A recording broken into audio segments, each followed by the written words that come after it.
Could you please expand a little bit on the suspect? Was he known to police? Were there any red flags regarding his mental health? So a suspect is identified as an 18-year-old female by the name of Jesse.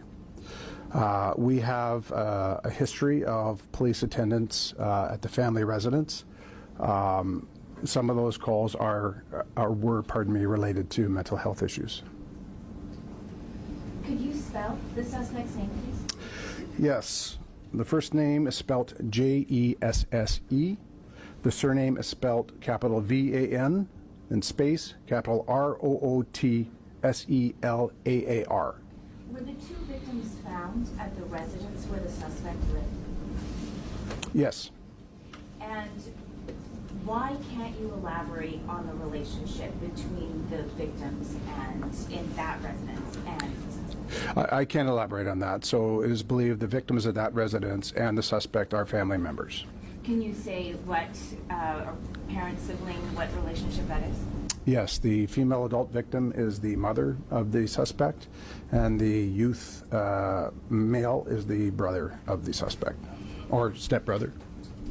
Can you expand? You talked about a history of mental health with this female suspect. Could you expand on that? I'll give you perhaps remaining some general comments on that. Police had attended that residence on multiple occasions over the past several years, dealing with concerns of mental health with respect to our suspect. I can say that on different occasions the suspect was apprehended for assessment and follow-up. So apprehended under the Mental Health Act? Yes. Taken to hospital? In some circumstances, yes. Any indication whether or not the suspect was receiving any help for their mental health situation regarding counseling, any of those services that are involved? I don't have that information at this time if the suspect was currently receiving care. I don't have that information at this time. Any of the interactions with police, did any of them have to do with weapons, guns Yes. in particular? Yes. Could you expand on that, please? I will say that, again, I'm not trying to be too circumspect, but police have attended that residence in the past, approximately a couple of years ago, where firearms were seized under the criminal code. I can say that at a later point in time, the lawful owner of those firearms petitioned for those firearms to be returned, and they were. Were criminal charges laid in relation to those firearms? No. What firearm? With FYI media, my question is, we've heard all around the world reports coming out from different media, not local but world, and we've heard people from Tumbler Ridge, actual people that know the shooter, and they are all saying that this person is transgender. Why is the RCMP not speaking to this? Why are we hiding this from the public? Well, first off, thank you for your question. We're not hiding it. In fact, you're the first media to ask the question. I will say this. We identified the suspect as they chose to be identified in public and in social media. I can say that Jesse was born as a biological male who approximately, the information that I have, approximately 6 years ago began to transition to female and identified as female both socially and publicly. Okay. Unfortunately, we've heard a lot of transgender and mass school shootings. Do you think there's a correlation here? It's too early to say whether that has any correlation in this investigation. I think it's important to recognize that this investigation is still in its infancy. We have scenes still lock down the school and the residence while we execute search warrants and gather further evidence and talk to witnesses that may have further evidence for police. Can you tell us about the weapon?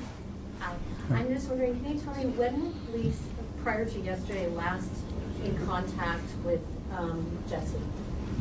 That's a good question. I probably have that answer somewhere here in my papers, but I believe we were there sometime last year. So nothing in the last few days? Nothing in the last few days, that's correct. Okay, and you talked about the guns that were recovered. And can you say anything about who owned those guns, whether he had any sort of concern? So I will say this. I know the guns are of significant interest to everybody. Part of the reason we haven't identified the specific models of the firearms or ownership is because at this point in time, our investigators continue to pursue those leads. We want to make sure that the information we do provide is accurate. We want to ensure that we can identify properly the ownership of the firearms, how they were procured, whether they were lawfully owned, unlawfully owned, whether they were manufactured, and whether there could be any other parties to an offense that we are not yet aware of. So when we are able to release that information, we certainly will. He was quite young. Did he have a license to have a gun? I can say that she had a license that had expired. I believe it was in 2024. She did not have any firearms registered to her. Can you talk about, sir, any indication in the information you have regarding Jesse experiencing bullying at the school, any sort of difficulty at the school because of this transition from male to female? I do not have any information to suggest that was the case. I can say that Jesse dropped out of school approximately 4 years ago and was not currently attending the school.